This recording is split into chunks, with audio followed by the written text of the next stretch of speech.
Hello दोस्तों, मेरा नाम अजीत सिंह राजपूत और ये वीडियो मैं बना रहा हूँ आप सबके सामने मेरे सब इंस्पेक्टर इंटरव्यू एक्सपीरियंस के बारे में।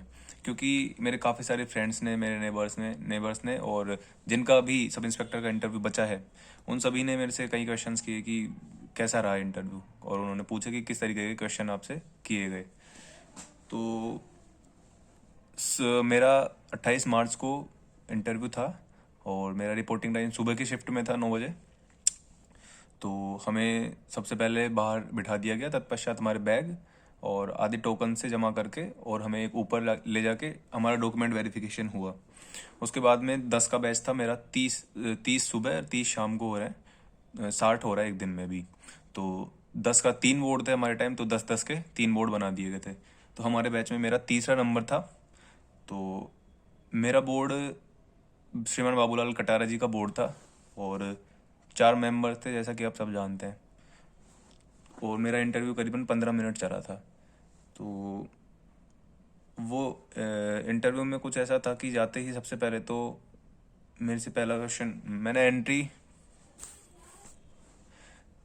जैसे ही मेरी एंट्री हुई तो मैंने, वैसे तो वहाँ पे पियोन रहते हैं जो कि गेट खोल देते हैं, तो फिर भी मैं कमिंग सर पूछा उनसे, और उन्होंने उन्होंने ही आगे से कह दिया कि आप बैठिए। तो बैठते ही मैंने थैंक यू बोला और बैठते ही मेरे से क्वेश्चन पुटअप हो गए। और 15 मिनट मेरा इंटरव्यू चला था। इस दौरान पता नहीं चला टाइम का, क्योंकि क्वेश्चन बैक टू बैक इतनी मतलब जरा सा भी एक तरीके से पॉज मिला नहीं इंटरव्यू के अंदर पूरे में।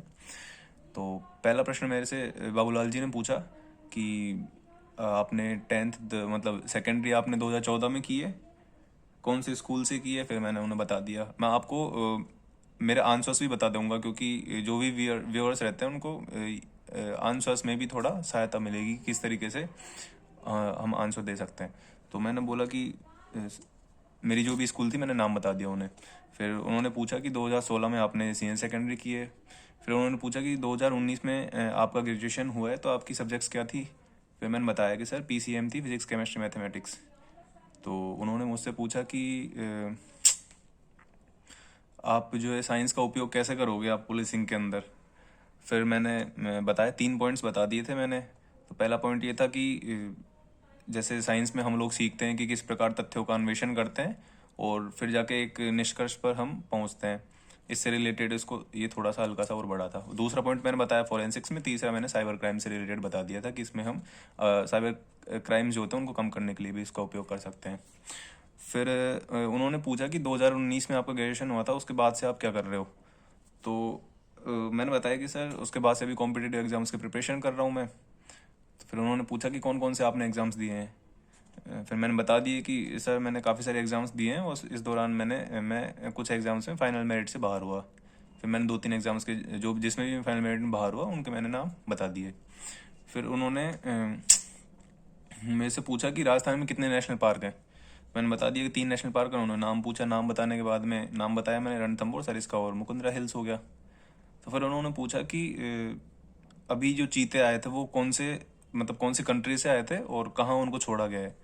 तो फिर मैंने बताया कि मतलब नामीबिया, अफ्रीका से आए थे और कूनो नेशनल पार्क मध्य प्रदेश श्योपुर में उनको छोड़ दिया गया।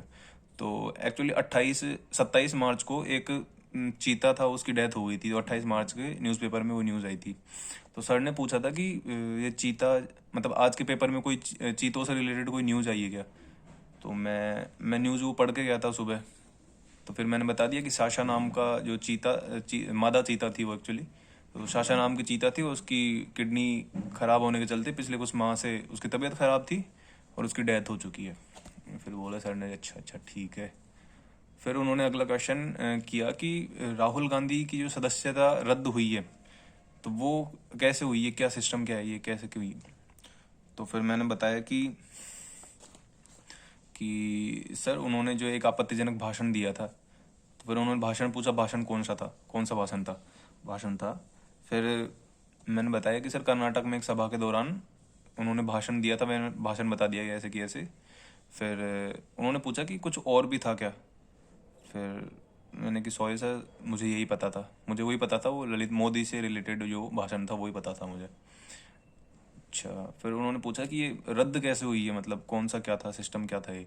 फिर मैंने बता दिया कि जनप्रतिनिधि अधिनियम 1951 के तहत धारा 8 क्लॉज 3 के तहत जो है, अगर इसके तहत सदस्यता रद्द की जाती है। अगर किसी भी सदस्य को 2 साल की न्यूनतम सजा होती है तो उसकी सदस्यता को रद्द मान ली जाती है, रद्द हो जाती है। फिर उन्होंने पूछा कि पहले तो ये प्रावधान नहीं था, ये अभी हुआ है। तो फिर मेरे को पता नहीं था कि क्या था। फिर मैंने कहा सॉरी सर, इसके बारे में जानकारी नहीं है। तो ये कटारे जी के क्वेश्चंस थे। इसके बाद में दूसरे सर आते हैं। मुझे लगा मेरे बोर्ड में शायद 4 मेंबर थे, मुझे लगता है 2 उनमें आईपीएस थे और एक मैम साइकोलॉजिस्ट थी शायद, और कटारा सर तो सही सर। तो दूसरे सर मेरे से पूछते हैं कि उनके क्वेश्चंस में कुछ भूल गया, कुछ मुझे याद है। तो उन्होंने पूछा कि विधान परिषद क्या होती है। तो विधान परिषद मैंने बता दिया ये होती है। उसके बाद में उन्होंने पूछा कि राजस्थान में विधान परिषद में कितने सदस्य हैं। फिर मैंने बता दिया कि सर अभी राजस्थान में विधान परिषद निर्मित नहीं हुई है। तो उन्होंने पूछा कि ऐसा क्या कारण है कि कुछ राज्यों में विधान परिषद है और राजस्थान में नहीं है। तो मैं आई नहीं मेरे दिमाग में, तो मैंने सॉरी सर अभी याद नहीं कर पा रहा मैं। फिर उन्होंने पूछा राज्यसभा में निर्वाचित किस तरीके से सदस्य निर्वाचित होते हैं। तो मुझे ये भी तब याद नहीं आ पाया, तो मैंने सॉरी सर अभी याद नहीं आ पा रहा मुझे। फिर उन्होंने पूछा राज्यसभा में राजस्थान से कितने सदस्य हैं। मैंने बता दिया 10 सदस्य हैं। लोकसभा में कितने हैं? मैंने कहा सर 25 सदस्य हैं। तो उन्होंने पूछा राज्यसभा में कितने सदस्य हैं, जो सदस्य हैं उनका नाम बताओ।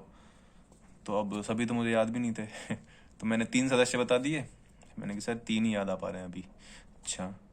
तो उन्होंने फिर पूछा कि करंट से वारिस पंजाब दे के बारे में आप क्या जानते हो।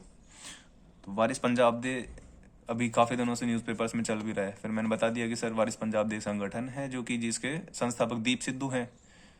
तो अभी ये खालिस्तान की मांग के लिए चर्चा में है। तो दूसरे सर के कुछ इस प्रकार से क्वेश्चन थे, और भी क्वेश्चन थे, मैं भूल गया उनको। तीसरे सर ने पूछा मुझसे कि तीसरे सर के क्वेश्चन थे कि मेरा संभाग जयपुर लगता है। तो संभाग से क्वेश्चन ये था कि आप जयपुर संभाग की विशेषताएं बताएं और लॉ एंड ऑर्डर से संबंधित आप यहाँ पे क्या सुझाव देना चाहोगे इसके बारे में।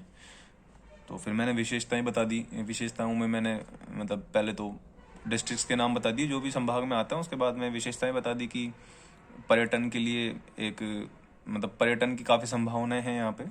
और मैंने इकोनॉमिकली भी इसको जोड़ दिया कि एमएसएमई पार्क 2 में बन रहा है और NH-21 निकलता है जयपुर से आगरा को जाता है। तो ये और अलवर है, तो चूँकि औद्योगिक क्षेत्र के लिए भी ये काफ़ी महत्वपूर्ण योगदान देता है।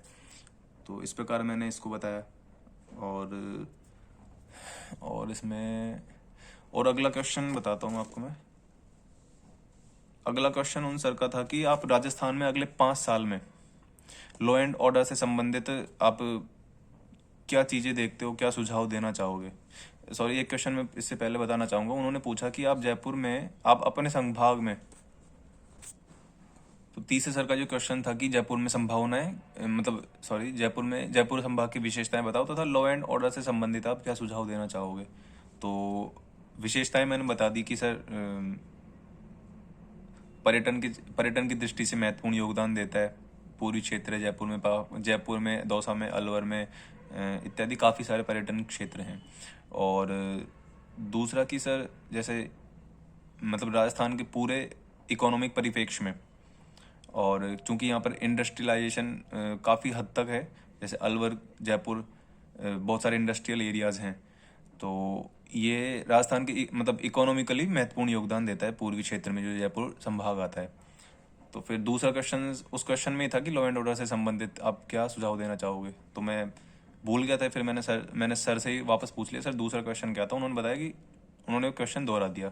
फिर मैंने लॉ एंड ऑर्डर से ये बता दिया कि सर जयपुर संभाग में जैसे चेन स्नैचिंग जैसी काफ़ी हर दिन न्यूज़पेपर्स में आती रहती है, चेन स्नैचिंग काफ़ी हद तक होती है। तो और जैसे कि जयपुर स्मार्ट सिटी बनने की ओर प्रेरित है, फिर भी यहाँ पर जो परिवहन से संबंधित समस्याएं काफ़ी हद तक देखी जाती है, जिससे कि लॉ एंड ऑर्डर डिस्टर्ब होता है। तो सर निश्चित रूप से हमें इन पर जो है कार्य करना चाहिए ताकि ये कम हो सके।